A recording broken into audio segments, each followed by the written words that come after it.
Hello, and welcome to another episode of the News You Missed Weekly Recap. This is the podcast where I take a lot of the major stories that happened this week and I recap them into one giant video for you. You can put me in the background because there's not going to be a lot of major editing here, but I will have a lot of the story details up on the screen if you happen to want to see them, and the links will be in the description as always. If you'd like to see these more often, you click the subscribe button, you like and share the videos, and comment down below your thoughts on all of these stories. With that said, let's jump into this podcast, and as always, I greatly appreciate your support on our journey through this week's stories. Now, I want to start off with something really crazy. Ladies and gentlemen, a copy of Super Mario Bros. Sold for 6 figures at an auction. You might be saying to yourself, well, this has to be some type of interesting, unique copy. Not really. Okay, so old video games are very, very strange. A sealed copy of Super Mario Bros. Would garner quite a bit of money just for the simple fact that you can't get them anymore. It would be an original cartridge within a sealed original copy of Super Mario Bros. In the box. Got it, right? It makes a lot of sense. So that's kind of a rare thing to get. Rarity drives up the value of objects. Just the fact that you can't get them means they're rare and valuable. Essentially, the reason that this was sold for so much as opposed to just a regular sealed Super Mario Bros. Cart that would fetch around maybe $300 to $400, maybe $1,000 on a good day, is because when Nintendo was getting its startup here in America on the heels of the video game crash of 1983, a lot of vendors, a lot of retailers were very leery to sell video game products for whatever reason, okay? Obviously the crash influenced that, but the simple fact they didn't want to carry the products because they didn't think the investment in them would cause them to sell very well. So long story short, Nintendo started doing things differently. For whatever reason, they put these weird stickers on these specific Mario cartridges instead of just shrink wrapping and plastic wrapping them again, and they use these in extremely limited quantities in 2 cities. That would be New York City and Los Angeles. And because the fact that these were extremely limited quantities, it means it didn't spread to the rest of the United States. Again, adding to the rarity of this game cartridge itself. This specific cartridge is no different than any other Super Mario, other than the simple fact that it is sealed with a Nintendo sticker instead of just being shrink wrapped like a normal specific copy that would have been released afterwards. You can see it if you look close enough. Again, do I think it's worth $100 grand? Not really. Do I even think it really impacts video game history? Not really. You can see that this copy is specifically graded as well in the picture itself, so it's pretty crazy to see how much it actually fetched. $100K for this type of game being sold? Yeah, if I had it, I'd sell it too. You better believe it. To accomplish my dreams? Yeah, I'd sell it in a heartbeat. Let's move on, and we're going to continue talking about Nintendo news. Final Fantasy IX is on the Switch, and it seems to be the same version as the PC and mobile. It includes the bugs too, guys. So if you were looking for fixes, or you were not looking for fixes, well, don't worry about it. The bugs are there, no matter what. One other thing I wanted to mention about this, it's ridiculous expensive. God, man, for such an old game on the Nintendo Switch. Oh my god, man, to pay so much money for something like this. I'm not saying it's a bad game. By far, it's a pretty decent game. My point is, why are you paying close to the price of a AAA game for something like this? A port from an very old PlayStation game, okay? That's all I'm putting out there. Again, digital only, so you're not even getting a cartridge or anything. It's pretty crazy. Digital only prices are pretty crazy these days.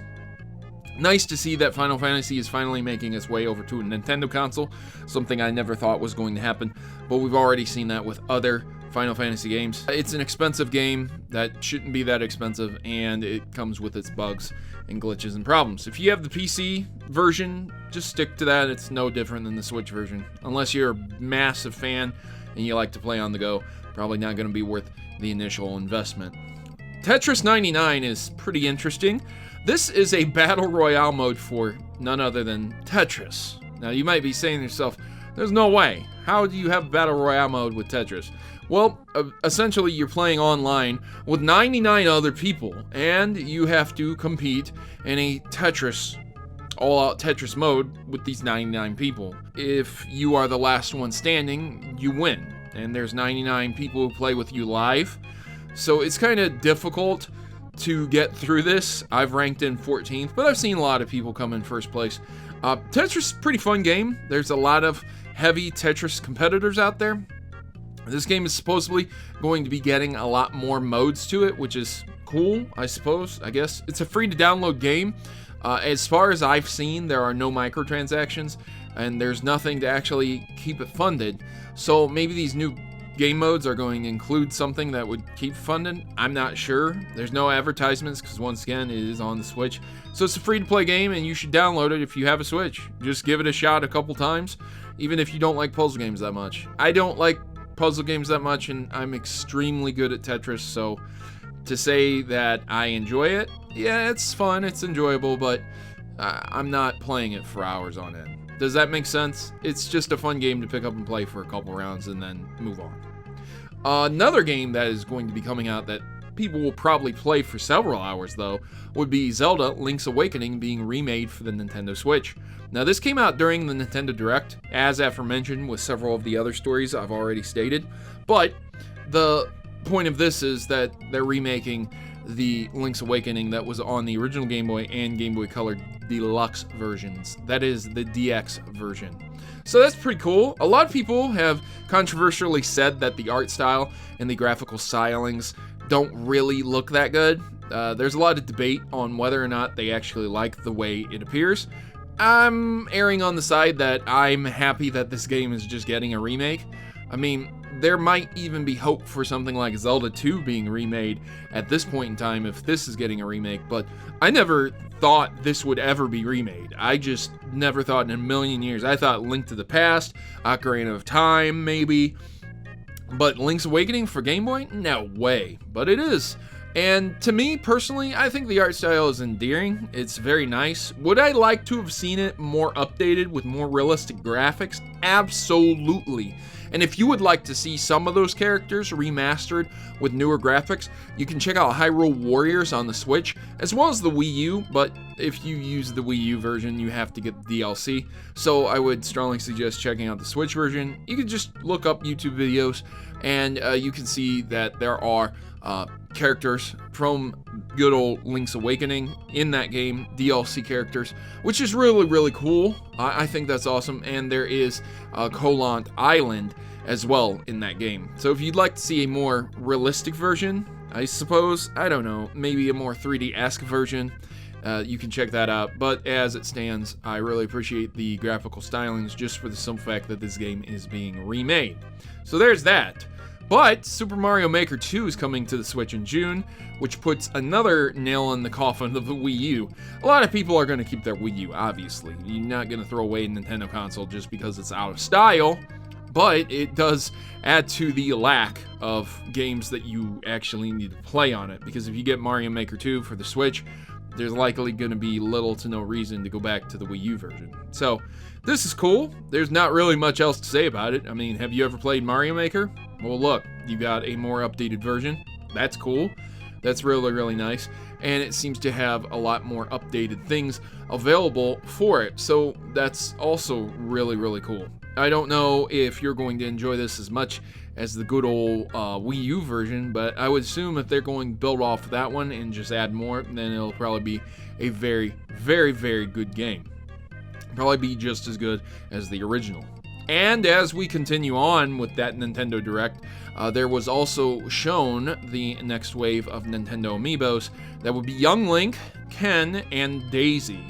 These three new Amiibos that basically belong to the Smash community as of right now are pretty cool, but they are likely to not work with many other games, except for the aforementioned Young Link, which would again work with Zelda Hyrule Warriors as more of a serious Amiibo instead of just, hey, this is just a random Amiibo bonus. So that's cool, but again, I don't really know if Daisy would work with any of the current Super Mario games more in tandem with anything else, and Ken definitely wouldn't. So until good old Nintendo decides to update the Amiibo lines to work with a lot of the other games. You're basically buying these for Smash and the aesthetic purposes. Not to say that they don't look good, because they do, and they will hold a special place in your heart if you are a Smash enthusiast or an enthusiast of the specific series that they belong to. The point is, it's going to be a lot of money you are going to be throwing down for items that will likely do very little to nothing unless you are an intense Smash player. And again, to end on the Nintendo news, there was a Nintendo Direct for 2/13/2019. I strongly suggest that you watch it because there was a lot of stuff made mention there that I am not covering here. This is not a Nintendo Direct synopsis. This is covering all of the major stories of the week. So if you would like to see more of that, please take the link in the description below. But we gotta move on, ladies and gentlemen, and we're moving on to bigger fish that needed frying. It seems that the Copyright Office is denying the application for the Carlton Dance, on the grounds that the original dance itself would have been copyrighted to the original episode in which it aired to. That means that NBC, the company, would own the dance itself because of the episode that it aired within. So all of the lawsuits that are going against video games that are using dances for whatever reasons, they're going to likely be thrown out just due to the simple fact that if the dances were famous and aired on a specific episode, on a specific TV show program, then those programs would more than likely own the copyright to the dances and not the person performing the dance. Do you understand where that logic stems from? This is exactly what the judge did when they threw out the case when it came down to the copyright application. So there's that. So if you see any other cases being, tried for copyright infringement of a dance, I don't think they're going to go anywhere. I just don't. Also, in Fortnite news, you can get Fortnite Season 8 Battle Pass for free. That's right, ladies and gentlemen. You can get that by completing 13 overtime challenges, which nabs you the Battle Pass for free. So if you're broke poor, this is a way to get DLC for free, and I'm absolutely all for that. If you include DLC in your game, I would be a lot less critical of that DLC. If there was some way, shape, or form you could earn that DLC for absolutely free. Fortnite has made that happen, so I'm extremely less critical of the DLC. DLC is bad. The microtransactions are bad. The extra season passes, the expansions, they're all bad in the sense that they work off of the idea that this content would have been free otherwise, but we're going to charge you for it because we know you're going to pay for it. And that's the viewpoint I come from.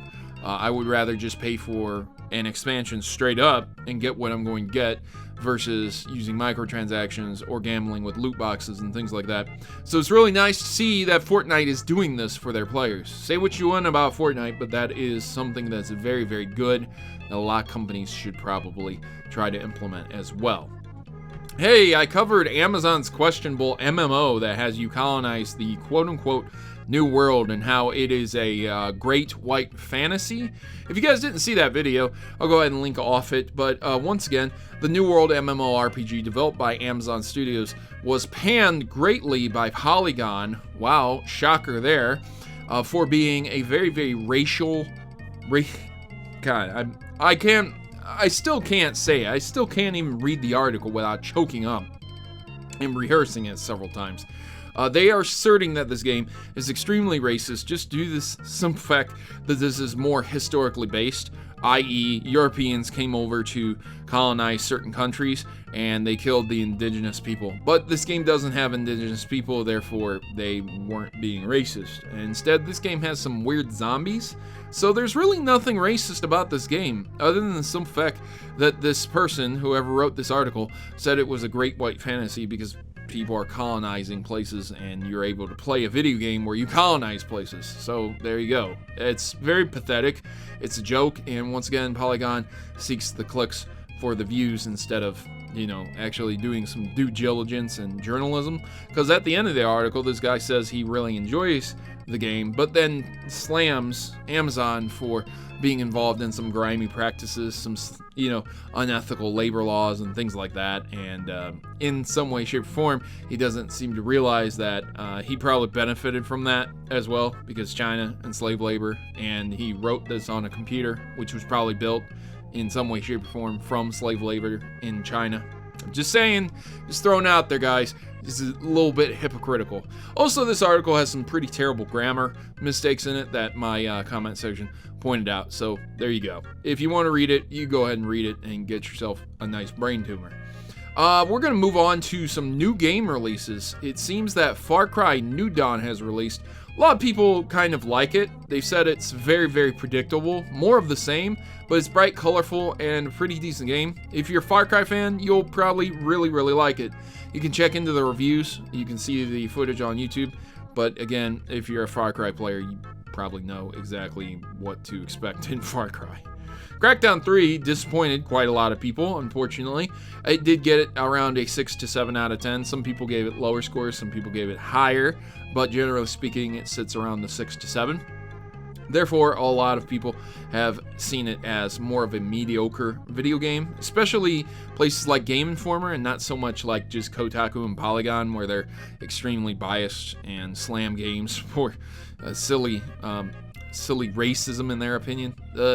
The point of this is that it is greatly predictable, I guess. That's what I was reading about a lot of people's sayings on this video game. They just didn't like how predictable it was.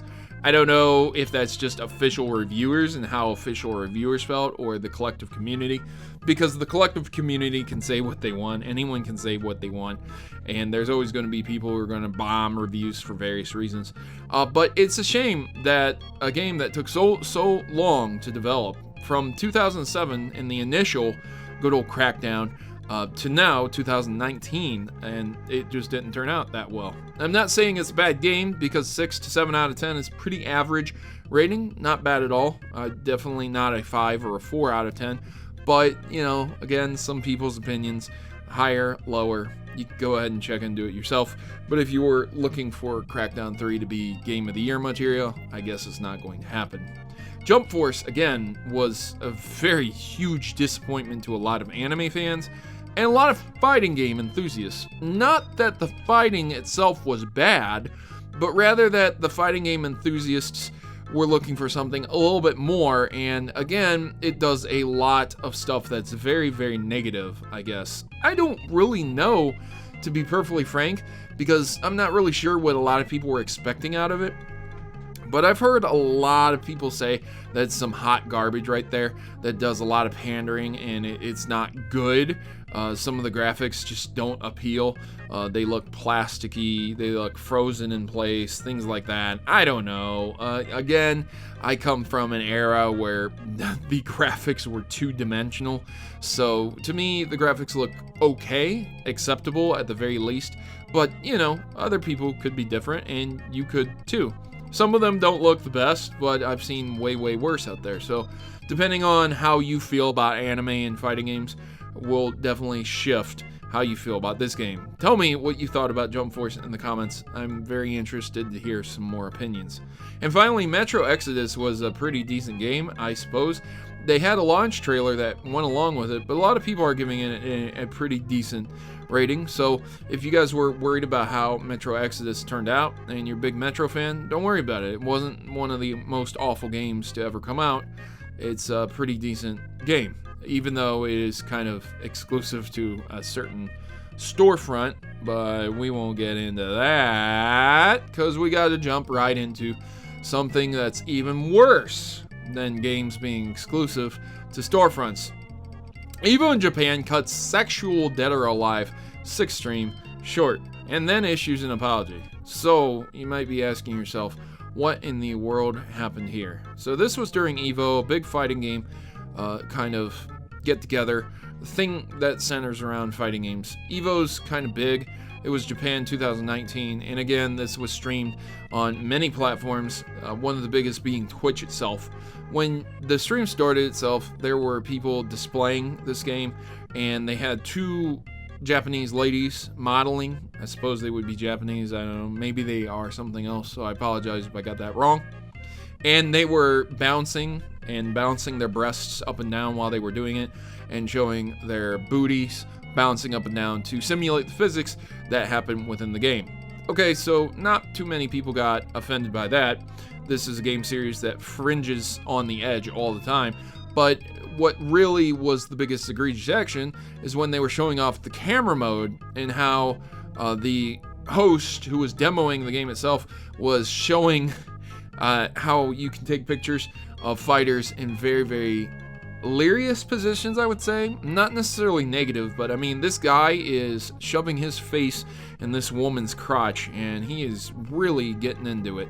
And during this photo mode, it got cut short. Evo was very, very unhappy about this, issued a second apology after the initial one. I mean, it wasn't good. And I guess they were saying that this does not reflect the values of Evo. On one hand, I understand how you wouldn't want to have a stream of one of your game developers showing off how they have a guy shoving his face in the crotch of another fighter and then taking pictures of it and just being very, very gross with it, just poring over it, staring at it like, oh my god, this is awesome, you know. On the other hand, you really think that stopping the stream and not encouraging this behavior is going to stop a kid at home from taking pictures and saying, hey, look at this picture, oh, he shoved his head up her ass or something, you know? Like, come on, get real, man. Get real, be a little bit more mature, obviously, but this stuff is going to happen no matter what. You can't control what people do with their video games once they buy them. You can't control that. Again, would love some feedback and would love to know how my audience feels about this stuff. Finally, I want to close on this. Blizzard fired 800 people, about, give or take. And they reported record earnings, some of the best earning profit margins they've had in a long time. But it turns out that Ubisoft reports strong profits, doesn't fire 800 people. Now, this is quite amazing. It's very funny because that's exactly how this article is written. It's kind of like PC Gamer is poking fun at Blizzard for having to fire those 800 people, even though it reported record profits, and yet it still fired those 800 people. Just God only knows, just to be perfectly frank. Blizzard and Activision are having a real bad time right now, and I reported on how bad things were going, but this is just very funny. They're just kind of like poking fun at it. At the same time, it's nice that Ubisoft isn't laying off developers, so we get more games. That's really good. Good news. Anytime you are able to get more video games, that's a very, very important aspect and an important part for my hobby, being a gamer, being someone who covers gaming news and reports commentary on that. Now, ladies and gentlemen, I just wanted to close on that. I also made a really, really cool remix trailer of The Legend of Zelda Link's Awakening, where I combined all of the Game Boy versions along with the Switch trailer and just showed some really, really cool shifting transitions on how the game used to look and how it looks now. And I think you would enjoy that as well, so I'll throw that in the description also, and you can check into that. I hope you guys enjoyed this episode because it covers a lot of the main big story points of the week. If you have suggestions, you can head up my Discord, and I have a new story thread suggestion. I also have sections where I post my streams as well as my videos there if you're not getting notified by YouTube. But again, the best way is to stay subscribed and check at the end of the week for these types of podcasts. I hope you guys enjoyed this, and you will let me know with a thumbs up and comment down below with some interactivity, because I make these videos to get some type of reply, some type of feedback. I want to be a well-rounded individual. I don't want an echo chamber. So I've been your host, Protomario, and I'm signing out. I suppose I should get off of here, finish this up, and then edit it up and post it for you guys so that you can watch it. Anyways, I'll see you guys in the next episode. As always, good gaming, God bless, and thanks for taking the time out to watch. Now I need to go get a glass of water because I'm about to lose my voice.